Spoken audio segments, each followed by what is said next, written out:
오늘은 하나님의 말씀 출애굽기서 제25장 9절 말씀을 보도록 하겠습니다. 물은 내가 내게 보이는 모양대로 장막을 짓고 기구들도 그 모양을 따라 지을지니라. 하나님 앞에 서서는 모든 날이 다 하나님의 날이지요. 그러나 하나님께서는 그 모든 날 중에서 특별한 날, 구약성경에서는 안식일, 오늘의 이 시대에서는 주의를 지키라고 말씀하셨습니다. 물질도 그렇습니다. 모든 것이 다 하나님의 것입니다. 그러나 그 중에서 특별히 11조를 구별하라고 말씀하셨습니다. 그러면서 좀 강하게 말씀하십니다. 11조를 하지 않는 사람은 하나님의 것을 도적질한 자라, 그렇게까지 말씀하십니다. 장소에 대해서도 하나님은 말씀하시는데, 하나님은 어느 한 곳에 제한되는 분이 아니시지요. 그런데 하나님께서 장소를 정하여 그곳으로 나오라고 말씀하셨습니다. 모세를 부를 때 모세가 서 있는 장소를 특별한 장소로 지정하시며, 이 땅은 거룩한 땅이니 내 발에서 신을 벗으라고 말씀하셨습니다. 야곱이 세겜 땅에서 머뭇거리다가 세겜 사람들과 충돌을 빚었을 때, 그때도 하나님은 야곱에게 명해서 한 장소, 너는 베델로 올라가라고 말씀하셨습니다. 오늘 본문에서도 하나님께서 성소를 지으라고 명령하시면서 이렇게 말씀합니다. 내가 거할 성소를 지어라. 하나님은 장소에 제한되는 분이 아니신데 왜 내가 너희 가운데 함께 있을 그 장소를 지으라고 말씀하셨을까요? 좀 이해가 안 됩니다. 하나님은 어느 공간에, 어떤 공간에 갇히신 분이 아니시지요.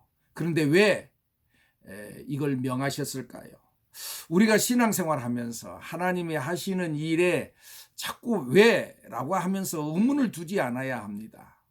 자꾸 의문을 두면은 우리의 생활이, 우리는 넘어지게 됩니다. 우리의 신앙생활이 넘어지게 됩니다. 말씀이면 그저 우리가 아멘 해야 합니다. 하나님은 항상 옳기 때문에 그렇습니다. 성소를 짓는데도 무조건 짓기만 하면 된다, 그것이 아닙니다. 하나님의 법대로 지어야 했습니다. 지난날 방주를 지을 때도 하나님께서 그 일들을 정확하게 설계도를 제시하면서 말씀하셨듯이 성소도 마찬가지입니다. 우리가 종종 착각하는 경우가 있습니다. 뜻이 좋으면은 방법은 어떠해도 괜찮다고 생각합니다. 그래서 뭐로 가도 서울만 가면 된다는 말이 나왔습니다.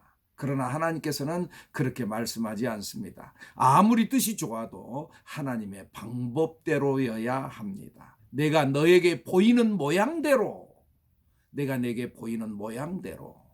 우리가 하나님 일을 할 때 생각해야 할 아주 중요한 부분입니다. 하나님 일은 자기 생각에 좋을 대로 하는 것이 아닙니다. 하나님의 마음에 맞아야 합니다. 그런 의미에서 우리는 주님께 초점을 맞춰야 합니다. 하나님의 일은 얼마나 잘하느냐 못하느냐의 문제가 아닙니다. 말씀대로 준행하느냐, 그것이 중요합니다. 그래서 예수님께서도 말씀하지 않았습니까? 나의 이 말을 듣고 행하는 자는 그 집을 반석 위에 지은 지혜로운 사람과 같다. 그러나 나의 이 말을 듣고 행하지 않는 자는 그 집을 모래 위에 지은 어리석은 사람과 같다. 그렇게 말씀하셨습니다. 물론 그 순간에는 모래 위에 지은 집이 더 아름답게 보일 수도 있습니다. 그러나 비가 오고 창수가 나고 바람이 불어 환란이 와 보면은 말씀대로 산 사람과 그렇지 않은 사람이 갈라지게 됩니다. 사랑하는 여러분, 우리 하나님의 법대로, 하나님의 말씀대로 삽시다. 오늘도 승리하십시오.